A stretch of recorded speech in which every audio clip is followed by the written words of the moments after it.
Pour mes 18 ans, mon frère a eu une fête surprise et un nouveau téléphone. J'ai eu un gâteau à moitié mangé et une carte qui disait « Sois plus comme lui ». Tout le monde a ri. J'ai fait semblant que ça ne me faisait pas mal. Ce soir-là, j'ai pris le bus pour la ville avec $40 et un sac à dos. Une semaine plus tard, ma mère a laissé un message vocal en pleurs « S'il te plaît, rentre à la maison ». On ne savait pas.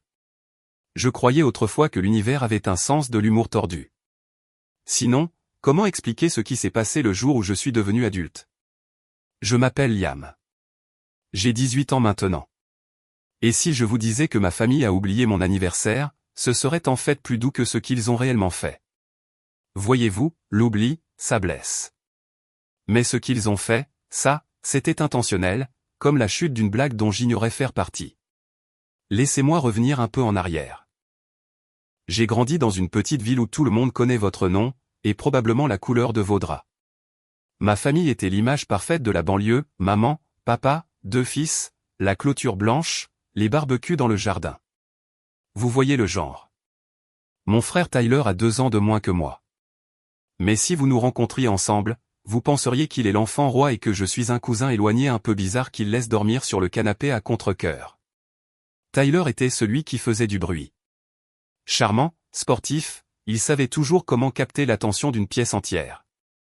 Moi, j'étais plutôt un bruit de fond, calme, observateur, le genre de gamin qui finit ses devoirs en avance juste pour que personne ne se fâche. Maman et papa n'ont jamais dit qu'ils avaient un préféré, mais on n'a pas besoin de le dire quand tout le reste le hurle.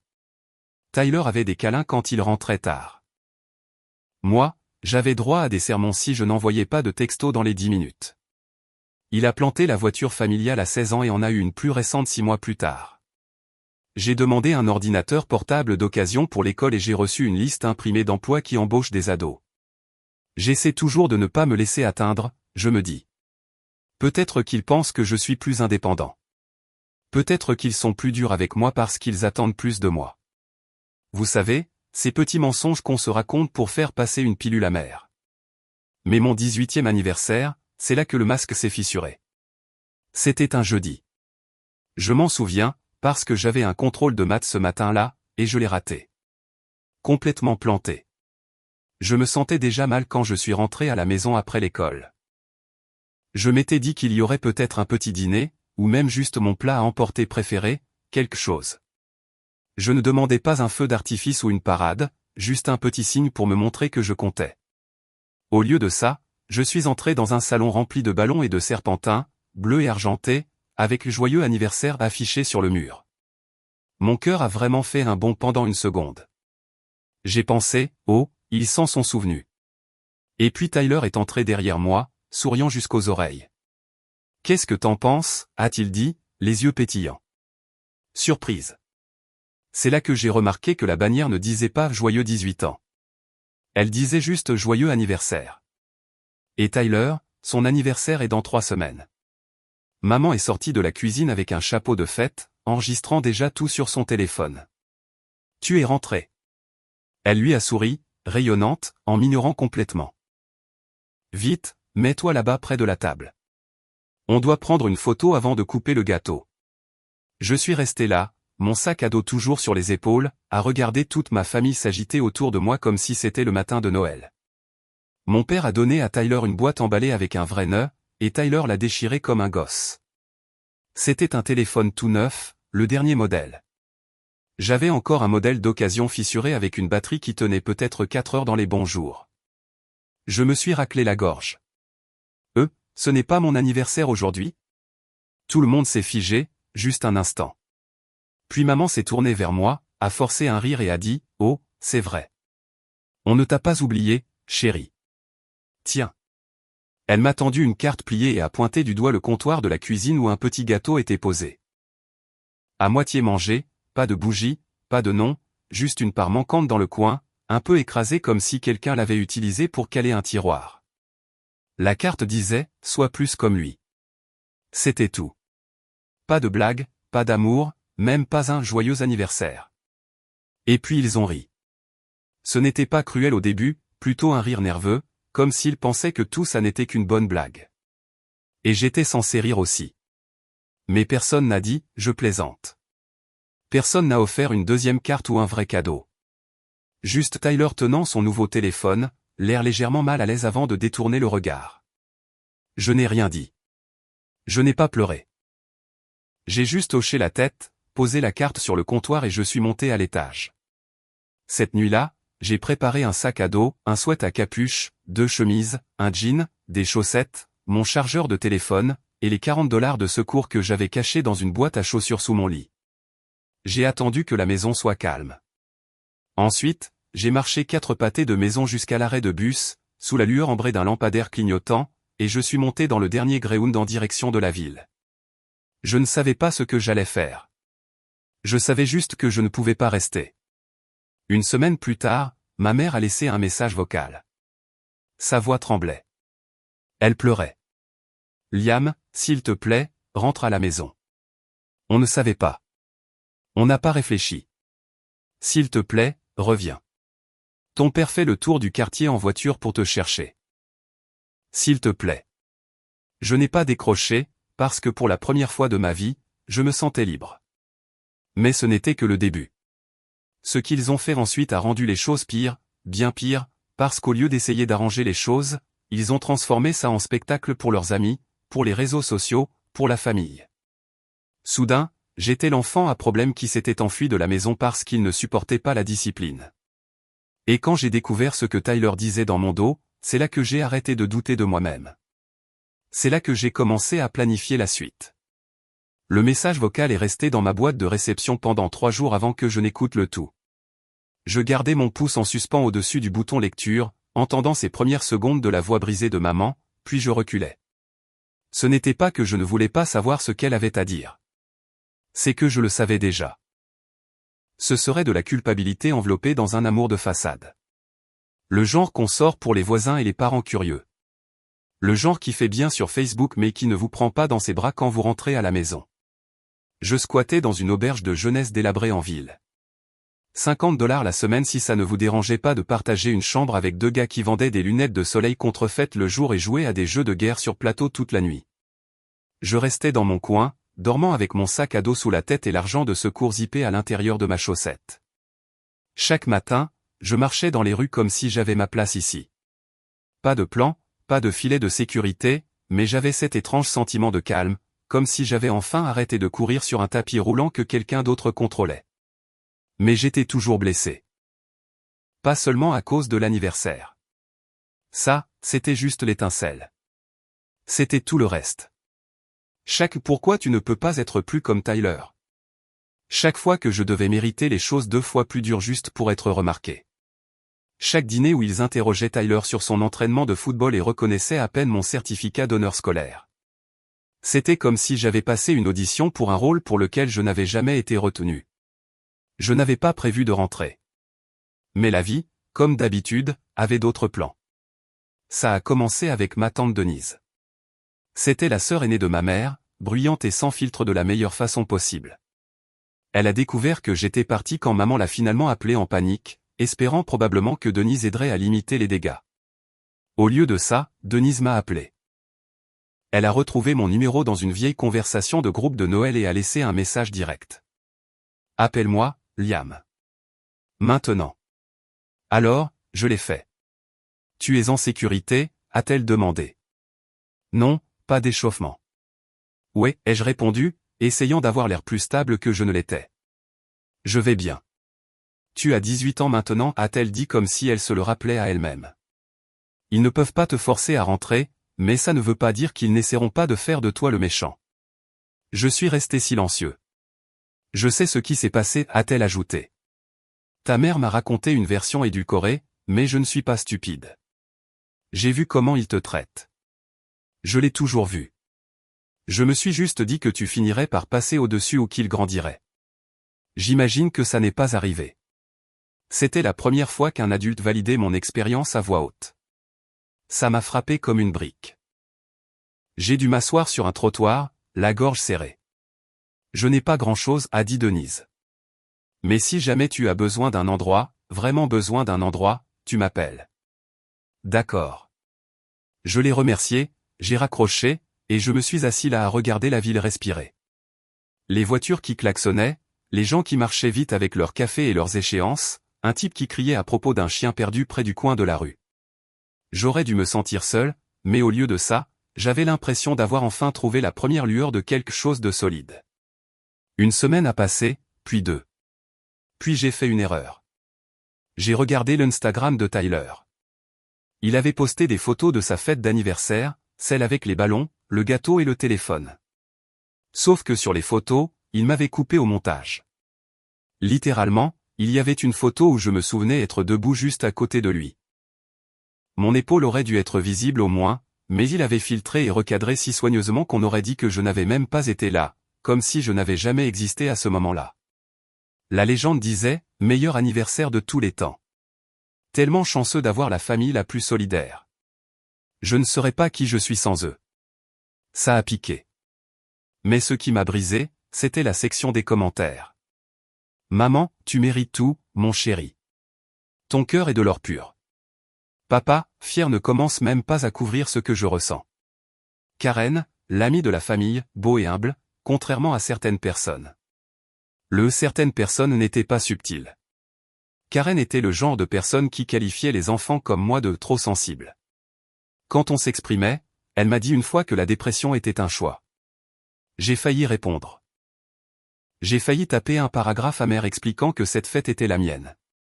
Que j'avais eu 18 ans ce jour-là. Qu'il m'avait donné un gâteau entamé et une carte qui me disait en gros d'effacer qui j'étais.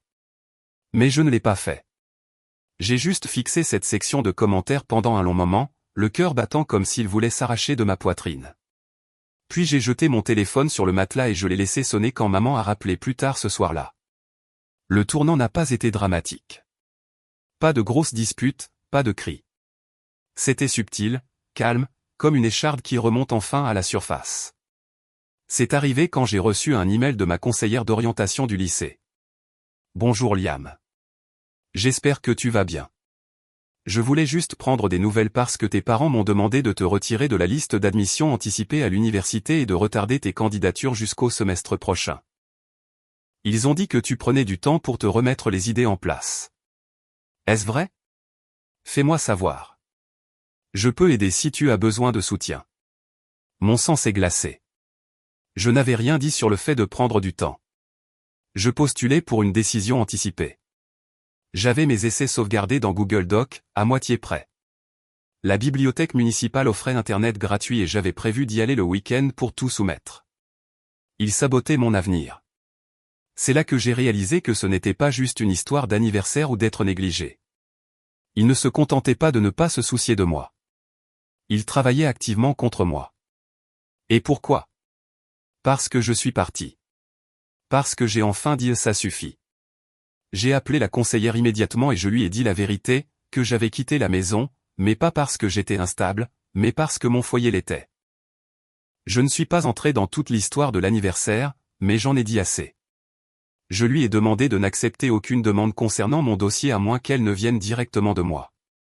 Elle a accepté, la voix compatissante, puis m'a envoyé un email pour confirmer qu'elle avait rétabli mes candidatures et verrouillé mon profil contre les modifications extérieures. J'ai raccroché, tremblant, furieux, mais étrangement calme, comme le moment avant une tempête quand le ciel devient immobile. J'avais fini d'être gentil. Mais ce qui a suivi, ça, c'était la vraie trahison. Denise m'a appelé quelques jours plus tard, chuchotant comme si elle ne voulait pas que quelqu'un l'entende. Je viens de quitter la maison de tes parents, a-t-elle dit.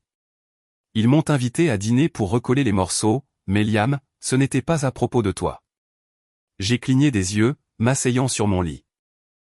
Qu'est-ce que tu veux dire? Ils voulaient que je prenne Tyler chez moi pour quelques semaines, a-t-elle dit. Ils ont dit qu'ils avaient besoin d'espace, que les choses étaient trop tendues à la maison avec ton départ, et que Tyler souffrait émotionnellement. J'ai ri, pensant qu'elle plaisantait, mais ce n'était pas le cas. Ils ont dit qu'il faisait des siennes parce que tu lui manques. Denise a continué, mais ensuite ta mère m'a pris à part et a dit, je cite, « Nous avons besoin que Liam voie que s'enfuir ne lui apporte pas d'attention. » On essaie la psychologie inversée. Si Tyler reste avec toi, peut-être que Liam rentrera à la maison et arrêtera ses bêtises. Ma bouche est devenue sèche. Ils utilisent ton frère comme un pion, Liam, a-t-elle dit doucement. Et pire, Tyler a accepté. Je ne savais pas ce qui faisait le plus mal, qu'il me manipule ou que Tyler soit complice. Peut-être que je n'aurais pas dû être surpris. Il avait toujours joué sur les deux tableaux. Monsieur pacificateur quand ça l'arrangeait, complice silencieux quand ça ne l'arrangeait pas. Mais ça, c'était un nouveau niveau de bassesse. J'ai demandé à Denise de ne pas le prendre chez elle. Elle a hésité. Je ne le ferai pas, a-t-elle fini par dire. Mais Liam, ils ne vont pas s'arrêter. Ils appellent la famille, construisent ce récit où tu es le fugueur à problème. Ils font croire aux gens que tu te drogues, ou que tu as mis quelqu'un enceinte, ou que tu te rebelles juste. Tout est faux, mais ils construisent ça brique par brique. Je les remerciai encore une fois. Puis j'ai mis fin à l'appel. Et cette nuit-là, quelque chose a changé en moi. J'ai ouvert mon ordinateur portable à la bibliothèque publique et j'ai commencé à écrire. Pas une diatribe, pas une entrée de journal, un plan. Voyez-vous, ils pensaient que j'étais parti et oublié. Ils pensaient que j'étais seul, à la dérive, désespéré de revenir en rampant. Mais ce qu'ils ne savaient pas, c'est que je les voyais enfin clairement. Chaque masque, chaque mensonge. Et cette fois, je n'allais pas m'éloigner. Pas en silence. Pas encore. Après cet appel avec Denise, tout semblait différent. Le brouillard qui planait sur moi depuis la nuit de mon départ s'était enfin levé. Je ne flottais plus. Je tombais avec un but. Mais d'abord, je devais survivre. Vous connaissez cette expression, toucher le fond? Je pensais que ça ressemblait à un type sur un banc de parc avec rien d'autre qu'un manteau en lambeaux et une bouteille dans un sac en papier. Mais pour moi, toucher le fond, c'était me réveiller dans l'auberge à 4 heures du matin pour trouver mon sac à dos ouvert et mon argent de secours disparu. Pas de serrure cassée, pas de fenêtre brisée, juste disparu. Probablement quelqu'un avec qui je partageais la chambre. Probablement quelqu'un qui m'avait regardé dormir avec le sac sous la tête pendant des jours. Je voulais hurler. Je voulais frapper un mur ou courir jusqu'à la maison et cogner à la porte, exigeant qu'il m'aide, mais je ne l'ai pas fait. Je suis juste resté assis là dans le noir, à fixer la fermeture éclair vide comme si elle pouvait soudainement me donner des réponses. Le lendemain matin, j'ai essayé d'en rire. Tu t'es fait avoir, ai-je murmuré à moi-même dans le miroir de la salle de bain de l'auberge. Félicitations, tu as appris à la dure. Il me restait $6 dans mon portefeuille, une barre de céréales dans mon sweat, mon téléphone à 22%. C'est à ce moment-là que j'ai cessé d'être en colère contre mes parents. J'ai commencé à me sentir engourdi, parce que le truc quand on est seul, c'est qu'il n'y a pas de filet de sécurité, pas de coussin pour amortir la chute. Quand les choses tournent mal, et elles tourneront mal, on ne vient pas vous sauver. Vous avez le choix, trouver une solution ou disparaître. Alors, j'ai trouvé une solution. J'ai commencé à passer mes journées à la bibliothèque municipale. Pas seulement pour le Wi-Fi ou la chaleur, mais parce que c'était le seul endroit où je me sentais invisible et vivant en même temps. Entouré de livres, d'histoires de gens qui s'étaient sortis de situations pires, j'ai trouvé quelque chose proche de la paix. Je m'asseyais là pendant des heures à postuler pour des emplois, à finir mes dossiers d'inscription à l'université, et juste à lire. De temps en temps, je pensais à ce que ma famille disait probablement. Il fait son cinéma. Il essaie juste de nous punir. Il reviendra en rampant quand il réalisera qu'il ne peut pas s'en sortir. Mais je ne voulais pas y retourner. Pas pour de l'aide, pas pour de la pitié, et certainement pas pour leur donner la satisfaction d'avoir raison. Un après-midi, alors que je parcourais sans but les offres d'emploi, j'ai entendu une conversation derrière moi. Deux gars parlaient du fait que leur livreur habituel les avait lâchés. L'un d'eux m'a regardé, probablement parce que j'étais assis à cette même table depuis une semaine d'affilée, et a dit « Eh, tu sais faire du vélo ?» J'ai cligné des yeux. « Oh ouais, tu veux te faire 30 balles ?» C'est comme ça que j'ai commencé à travailler pour une petite sandwicherie à 4 pâtés de maison de la bibliothèque. Ce n'était pas glamour. Ils ne m'ont même pas donné de vélo, juste un vieux clou bosselé que je pouvais emprunter si j'acceptais de réparer les pneus moi-même. Je l'ai fait. J'ai réparé la chambre à air avec du scotch et une prière, et j'ai commencé à faire des livraisons dans la ville. Pour boire en liquide uniquement. Le premier jour, j'ai gagné $42, plus que je n'avais jamais gagné en faisant des corvées à la maison. J'ai mangé un vrai repas ce soir-là. Des nouilles instantanées bon marché, une pomme, et une de ces barres chocolatées qui coûtent plus cher qu'elles ne devraient, mais qui m'ont fait me sentir humain à nouveau. Au cours des semaines suivantes, j'ai construit une routine. Réveil tôt, douche à la salle de sport. Le propriétaire de la sandwicherie m'a refilé un abonnement gratuit après que j'ai couvert 3 doubles services. Livrer des sandwichs de 10h à 16h. Travailler sur les trucs de la fac le soir à la bibliothèque, puis dormir à l'auberge. C'était petit, fragile, mais c'était à moi. J'ai commencé à tenir un petit carnet où j'écrivais des objectifs, des citations entendues, des rêves bizarres, même juste des pensées aléatoires. Un jour, j'ai écrit « Tu n'es pas invisible. Tu grandis juste dans l'obscurité ». Cette phrase est restée avec moi. À la mi-novembre, j'avais assez économisé pour quitter l'auberge. Denise m'a aidé à trouver une chambre à louer dans un quartier calme près de la périphérie de la ville. Une vieille dame louait son sous-sol pour pas cher en échange de quelques corvées de base. C'était froid, il y avait des courants d'air, et ça sentait la naphtaline. Mais j'avais une clé, un endroit qui fermait à clé, un espace à moi. Denise m'a même donné un ordinateur portable d'occasion.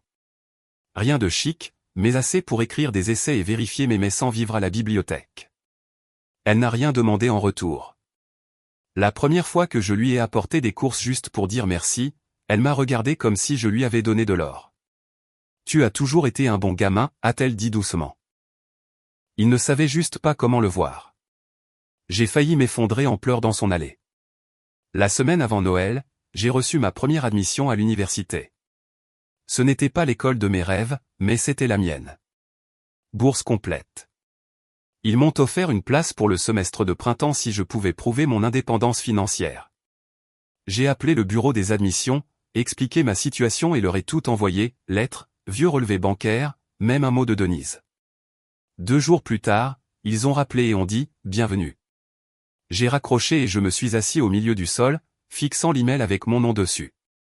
Ce soir-là, j'ai acheté un petit cupcake à la boulangerie en bas de la rue, allumé une bougie, et je me suis chanté un félicitations au tout bas. Je ne l'ai toujours pas dit à mes parents. Pas encore. Ils postaient toujours des selfies de famille en ligne. Le dîner de Thanksgiving avec Tyler en bout de table. La légende de maman, reconnaissante pour le fils qui est resté. Mon nom n'a pas été mentionné. Aucune mention. Comme si j'avais été effacé. Mais c'était bien, parce que je n'étais pas parti. Je construisais. Et petit à petit, je devenais quelqu'un qu'il ne pouvait plus toucher.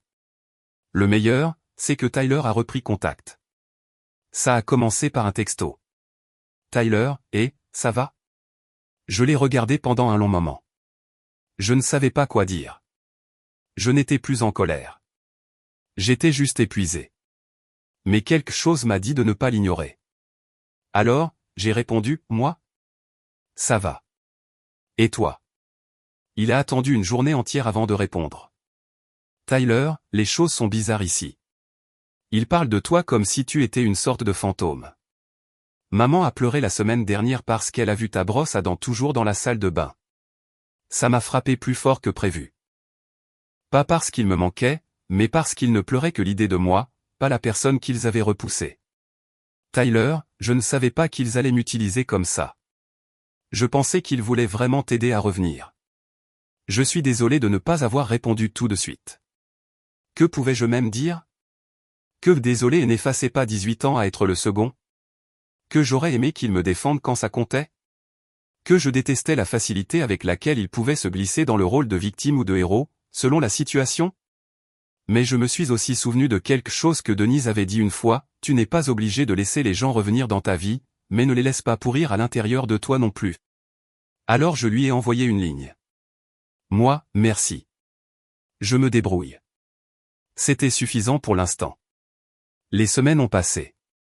Noël est venu et reparti. Je l'ai passé avec Denise. Juste nous deux et son chat tigré en surpoids. On a regardé de mauvais films de Noël, mangé trop de tartes et joué aux cartes tard dans la nuit. À un moment donné, elle m'a regardé et a dit, tu sais, tu n'es pas brisé. Tu as juste été élevé sous le mauvais projecteur. Je n'ai pas répondu, j'ai juste hoché la tête parce qu'elle avait raison. En janvier, j'ai mis mes affaires dans 2 valises et j'ai emménagé dans ma chambre universitaire. Mon colocataire était un étudiant transféré nommé Gab. Bruyant, sarcastique, toujours en train de manger des chips, mais authentique. On s'est bien entendu tout de suite.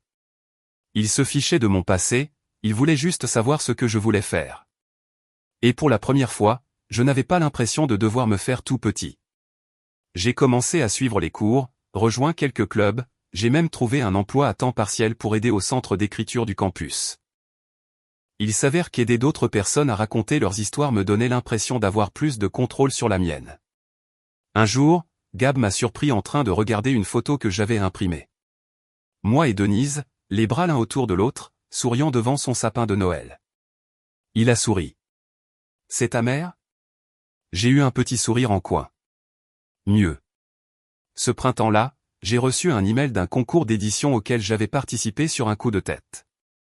Ils ont choisi mon essai, où j'écrivais sur mon départ de la maison, pour le premier prix. Il serait imprimé dans une petite revue littéraire et partagé avec les nouveaux étudiants de première année. J'ai lu l'acceptation 3 fois avant de réaliser. Et puis, comme sur commande, j'ai reçu un autre email de mon père. Juste l'objet. Parlons. Et juste comme ça, le passé n'était plus derrière moi. Il frappait à la porte. J'ai fixé l'objet du mail pendant ce qui a semblé être 1 heure. Parlons. 2 mots, pas de ponctuation, pas de chaleur. Ça venait de l'ancienne adresse mail pro de mon père, celle qu'il utilisait quand il voulait avoir l'air sérieux. Pas papa, pas des fils, juste une commande enveloppée de lettres minuscules, lâchée dans ma boîte de réception comme un caillou essayant de faire des ronds dans l'eau sur un lac déjà gelé. Je ne l'ai pas ouvert tout de suite. Au lieu de ça, j'ai marché dans le couloir jusqu'au café du campus, je me suis acheté le café le plus fort qu'ils avaient, et je me suis assis près de la fenêtre avec mon téléphone sur les genoux. Pendant une seconde, j'ai envisagé de supprimer l'email sans le lire. Mais quelque chose en moi a marqué une pause. Pas exactement de la curiosité, plutôt de la stratégie. Quelque chose avait changé en moi ces derniers mois. Je ne réagissais plus. Je planifiais. Et pour bien planifier, il faut des informations. Alors, j'ai ouvert l'email. Liam, on a beaucoup pensé à toi. Ce n'est pas pareil ici sans toi. Ta mère a du mal et Tyler est plus calme ces derniers temps. On aimerait vraiment parler. Peut-être dîner si tu es d'accord. Je sais que les choses ne se sont pas bien terminées, mais on veut arranger les choses. Fais-nous savoir. Papa. C'était plus propre que ce à quoi je m'attendais. Pas d'accusation, pas de culpabilisation manipulatrice, juste un rameau d'olivier soigneusement formulé. Mais voilà le truc. Je les avais déjà vus arranger les choses avant. Je les avais vus balayer les problèmes sous le tapis tellement de fois que le sol en avait des bosses. Je n'avais pas besoin de tourner la page. J'avais besoin de la vérité. Et j'avais besoin qu'ils ressentent ce que c'était que d'être à l'extérieur et de regarder à l'intérieur, parce que quelque chose me tracassait depuis cet appel avec ma conseillère du lycée. Comment avait-il eu accès à mes candidatures universitaires en premier lieu? Il ne pouvait pas se connecter sans mon mot de passe. Il n'aurait pas dû pouvoir demander des modifications ou des retraits. Et puis ça m'a frappé. Ils n'avaient pas besoin de ça. Ils avaient juste besoin de prétendre être moi. J'ai ouvert mon compte email, cherché dans mes messages envoyés de l'époque où je vivais encore à la maison. Effectivement, c'était là. Un vieux message transféré de mon école avec le lien vers le portail étudiant. L'entête disait encore FWD. Gardez ce lien privé. Maman y avait accès. Tyler aussi? Probablement, peut-être même papa. Et ça voulait dire qu'ils auraient pu appeler la conseillère ou même se connecter en prétendant être moi. Et s'ils l'avaient fait une fois, ils pourraient l'avoir fait à nouveau. Cette nuit-là, j'ai changé tous mes mots de passe. Pas seulement l'email, banque, portails universitaires, candidature, même mon compte Netflix. J'ai activé l'authentification à 2 facteurs sur tout et j'ai créé une nouvelle adresse email juste pour l'université et l'aide financière. Je n'allais pas me faire prendre au dépourvu à nouveau. Et j'ai commencé à penser, s'ils étaient prêts à saboter mon avenir juste pour contrôler le récit, qu'avaient-ils fait d'autre que je ne savais pas? J'ai fait une liste. Qui savait que j'étais parti? Qu'est-ce qu'ils avaient dit aux gens? Qui les avait crus? Qui ne les avait pas crus? Plus j'y pensais, plus je réalisais à quel point ils avaient du pouvoir, socialement, émotionnellement, même financièrement. Parce que je ne m'étais jamais déclaré financièrement indépendant légalement, ils pouvaient encore avoir accès à certains dossiers, FAFSA, dossiers médicaux. Et si je ne me séparais pas d'eux correctement, ils pouvaient continuer à interférer. Alors, Je suis allé au bureau de l'aide financière et j'ai demandé ce que je devais faire pour me déclarer étudiant indépendant. Ce n'était pas facile. Je devais prouver l'éloignement familial, montrer que je payais mes propres factures, et soumettre des lettres de tiers. Denise a aidé, mon ancienne conseillère aussi. Elles ont toutes deux écrit des lettres expliquant la situation, soutenant mon histoire sans la dramatiser à l'excès. Ça a pris 3 semaines, mais j'ai finalement été approuvé. Et avec ça, ils ont perdu leur emprise. Maintenant, ils ne pouvaient plus voir mes notes, ne pouvaient pas ajuster mon statut, ne pouvaient plus tirer les ficelles en coulisses. J'étais intouchable. Mais je ne voulais pas me venger juste pour moi. Je voulais exposer ce qu'ils avaient fait, m'assurer que tous ceux à qui ils avaient menti voient la vérité. Et l'opportunité est venue du dernier endroit auquel je m'attendais. Tyler. Il m'a envoyé un autre texto. Message court. Tyler, il prépare quelque chose. J'ai haussé un sourcil et répondu, moi? Quelque chose comme quoi? Sa réponse est arrivée 1 minute plus tard. Tyler, ils organisent une grande fête pour les 50 ans de papa, ils invitent tout le monde, la famille, les voisins, même tes anciens profs. J'ai cligné des yeux. Ça n'avait pas l'air sinistre en soi, jusqu'à ce que le message suivant arrive. Tyler, ils vont faire un discours sur la façon dont ils t'ont pardonné, même si tu as brisé la famille. Ils veulent que les gens pensent qu'ils ont pris la voie de la sagesse. Ils répètent le discours avec moi. J'ai fixé mon téléphone, le cœur battant, pas de peur, mais d'anticipation. C'était le moment. C'était le moment où je pouvais retourner le récit. J'ai appelé Tyler. Pourquoi tu me dis ça, ai-je demandé. Aux dernières nouvelles, ça t'allait bien de jouer sur les 2 tableaux. Il a soupiré. C'était le cas. Je ne comprenais pas avant, mais les regarder écrire ce discours comme si c'était un film de rédemption, comme si tu n'étais qu'une phase qu'ils ont surmontée, ça m'a paru dégueulasse. Tu as dit quelque chose? J'ai essayé. Ils m'ont fait taire. Ils ont dit que je ne comprends pas la loyauté familiale. J'ai ri amèrement. Bien sûr qu'ils ont dit ça. On est resté silencieux un instant. Je ne m'attends pas à ce que tu me pardonnes, a-t-il dit. Je pensais juste que tu devais savoir. Fais ce que tu veux avec ça. Et juste comme ça, il m'a donné la clé.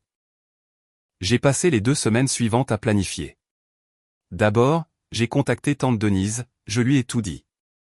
Elle était furieuse, pas seulement à cause de la manipulation, mais à cause de la mise en scène de tout ça. Ils réécrivent le script, a-t-elle dit. Mais tu tiens toujours le stylo. Alors on a fait un plan. Denise était toujours invitée à la fête. Tout comme quelques autres parents éloignés qui m'avaient discrètement contacté pour me soutenir au cours des derniers mois. Des gens à qui je n'avais pas répondu à l'époque, mais que je réalisais maintenant pouvoir être des alliés. J'ai rédigé une lettre, pas une diatribe, pas une liste de plaintes, juste la vérité. Ce qui s'est vraiment passé. L'anniversaire, le message vocal, le sabotage. J'ai inclus des captures d'écran de mails et de textos, des dates, même un extrait du message vocal coupé pour qu'il ne paraisse pas cruel, juste assez révélateur pour être réel. Je l'ai titré « Ce qu'ils ne veulent pas que vous sachiez sur les raisons de mon départ ». Je l'ai imprimé sur du beau papier, police propre, signé mon nom en bas. Denise a accepté de distribuer les lettres discrètement à la fête aux personnes en qui elle avait confiance. Elle avait même prévu d'en placer quelques-unes près de la table d'entrée où les gens récupéreraient leurs badges et leurs plans de table. Juste assez décontracté pour se fondre dans le décor, juste assez audacieux pour être remarqué. Je ne voulais pas un spectacle. Je voulais une exposition.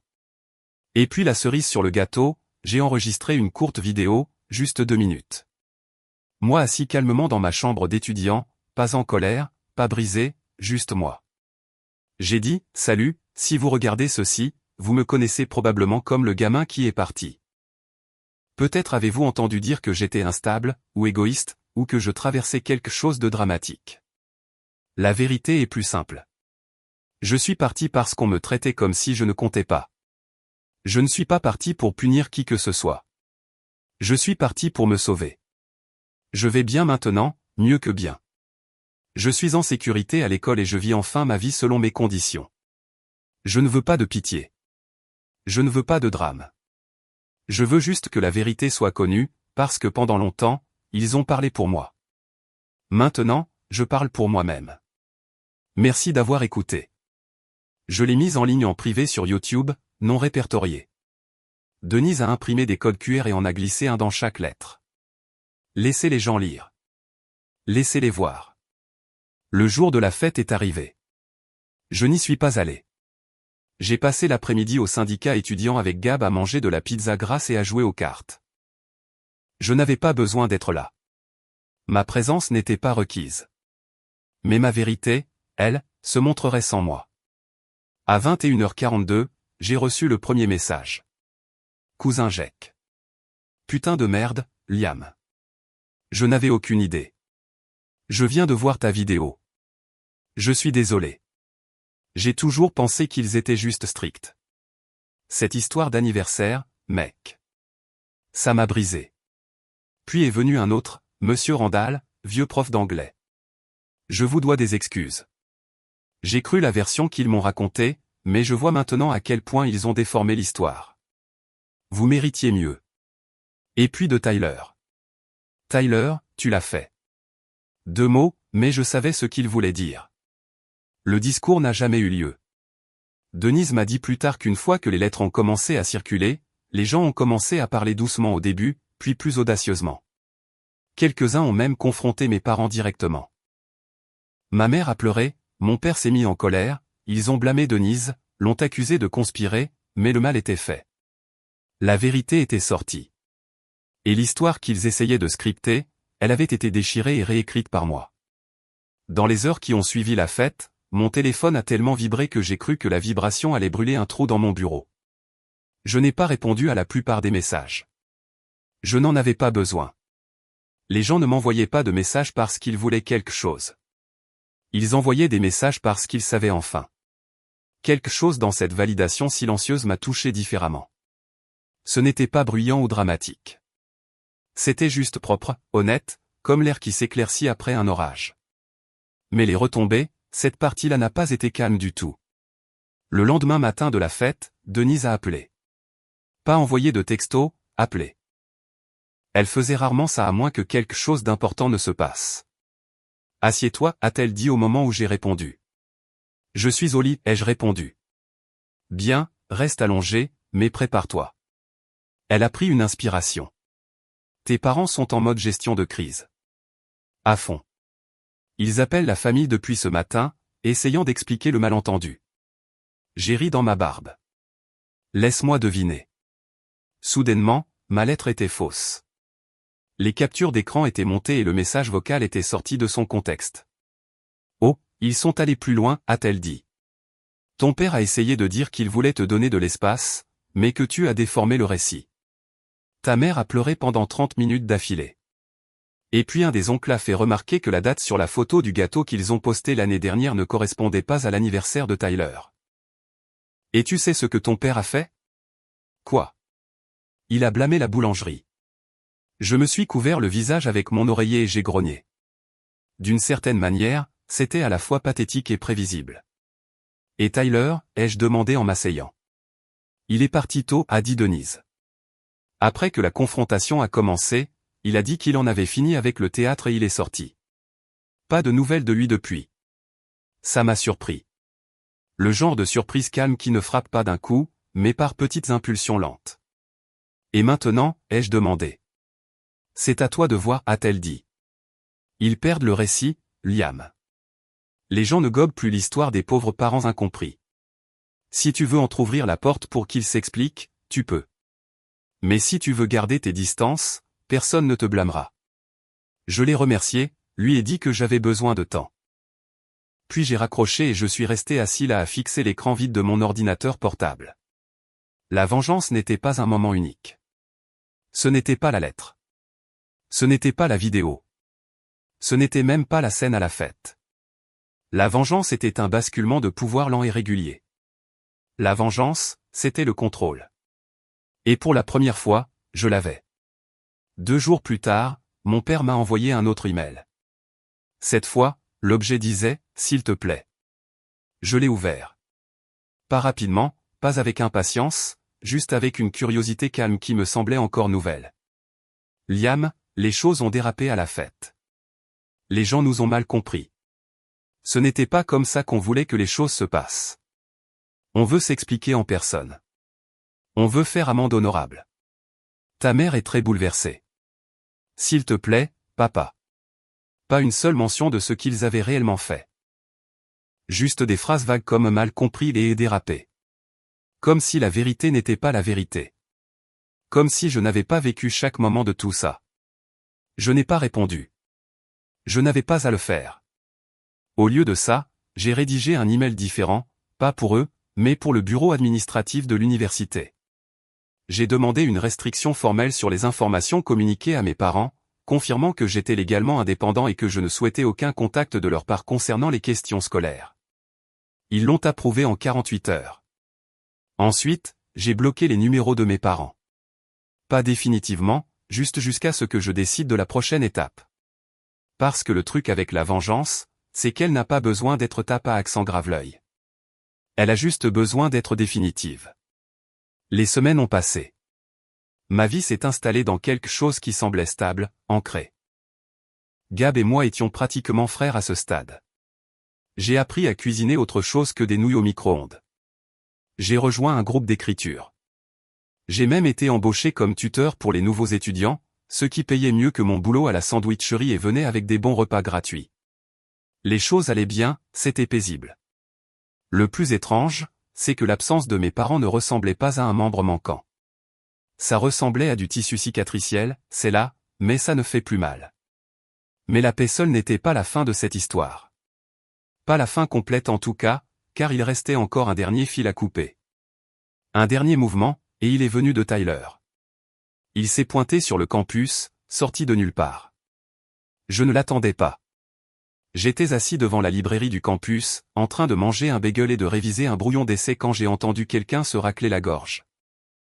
J'ai levé les yeux. Il était là, les mains dans les poches, les épaules légèrement voûtées, les cheveux en bataille comme s'il avait passé ses mains dedans pendant des heures. Il avait l'air plus vieux d'une certaine manière, pas physiquement, juste plus lourd, comme si la réalité s'était enfin posée sur lui. Et, a-t-il dit. Je me suis penché en arrière sur ma chaise. Je ne pensais pas te voir par ici. Je sais. Désolé de te prendre en embuscade. J'ai essayé d'envoyer des textos, mais tu n'as pas répondu. J'ai jeté un coup d'œil à mon téléphone. J'ai changé de numéro. Oh, il a hoché la tête, puis a regardé le sol. Logique. Nous sommes restés là en silence un moment. Le genre de silence qui s'installe entre deux personnes qui ont grandi dans la même maison mais ne se sont jamais vraiment connues. Finalement, il a dit, je voulais parler face à face de la fête, de tout. Je lui ai fait signe de s'asseoir. Il l'a fait. Il a pris une profonde inspiration. Tu avais raison, a-t-il dit doucement. Sur le favoritisme, sur les 2 poids 2 mesures. Je ne voyais pas ça. Eh bien, je le voyais, mais je ne voulais pas le voir. Ça m'avantageait. Et quand quelque chose vous avantage, c'est facile de faire semblant que ça n'arrive pas. Son honnêteté m'a surpris. Je ne l'ai pas interrompu. Après ton départ, a-t-il continué, ils ont pété les plombs. Pas parce que tu leur manquais, du moins pas de la façon dont ils le disaient. Ils ont paniqué parce que l'image de la famille s'était fissurée. Ils se souciaient plus de ce que les gens pensaient que de l'endroit où tu étais. Et je les ai laissés m'utiliser pour rafistoler l'image. Il a dégluti. Ça, c'est ma faute. Je suis resté silencieux, laissant les mots atterrir. Il m'a jeté un coup d'œil. Tu n'es pas obligé de me pardonner. Je ne voulais juste pas être une autre personne qui disparaît quand les choses deviennent inconfortables. Je ne savais pas quoi dire. Alors, j'ai posé une question simple. Pourquoi m'avoir parlé de la fête? Parce que ce n'était pas juste, a-t-il dit. Et parce que tu méritais une chance de raconter ta version. Tu méritais une voix. Pendant un moment, aucun de nous n'a parlé. Puis il a demandé, tu es heureux? J'y ai réfléchi. À la chambre que je louais. Au travail que j'aimais. Aux cours qui me mettaient au défi. Aux amis que je me faisais. À l'avenir qui me semblait enfin être le mien. Ouais, ai-je dit. Je le suis. Il a hoché la tête. A presque souri. Bien. Avant de se lever pour partir, il a ajouté, maman et papa sont en train de vriller. Les gens les regardent différemment maintenant, posent des questions. Ils ne savent pas comment gérer ça. Ce n'est plus mon problème, ai-je dit. Il a laissé échapper un souffle discret. Je sais, et c'est ce qui leur fait peur. Il a fouillé dans sa poche et a posé quelque chose sur la table avant de s'éloigner. C'était la carte d'anniversaire, celle qui disait « Sois plus comme lui ». Sauf que cette fois, quelque chose de nouveau était écrit en dessous, d'une écriture plus petite. Son écriture à lui. Je suis désolé. J'aurais dû être plus comme toi. Je n'ai pas pleuré. Je n'ai pas ressenti de colère. Je me suis juste senti fini, complètement et totalement passé à autre chose. La vengeance avait déjà eu lieu, pas dans des explosions ou des concours de cris, mais dans l'effilochage silencieux de leur récit. La chute n'était pas la mienne. C'était la leur. Leurs mensonges se sont effondrés sous leur propre poids. Leur contrôle s'est émietté quand j'ai cessé d'avoir besoin de leur approbation. Leur réputation s'est fissurée quand la vérité est sortie. Et le moment où ils ont réalisé qu'ils ne pouvaient plus scripter ma vie, c'était le moment où tout a basculé. Je suis rentré à mon dortoir, la carte à la main, ressentant quelque chose que je n'avais pas ressenti depuis que j'étais gamin. De la légèreté. Et quand j'ai finalement jeté la carte dans la poubelle devant mon immeuble, je n'ai pas ressenti de culpabilité. Je me suis senti libre, parce que la vengeance n'est pas toujours du feu. Parfois, c'est s'éloigner des flammes sans regarder en arrière. Et c'est exactement ce que j'ai fait. La dernière ligne, celle qui clôt le livre sur tout ça, je n'ai pas gagné en les détruisant. J'ai gagné en devenant quelqu'un qu'ils ne pourraient plus jamais blesser.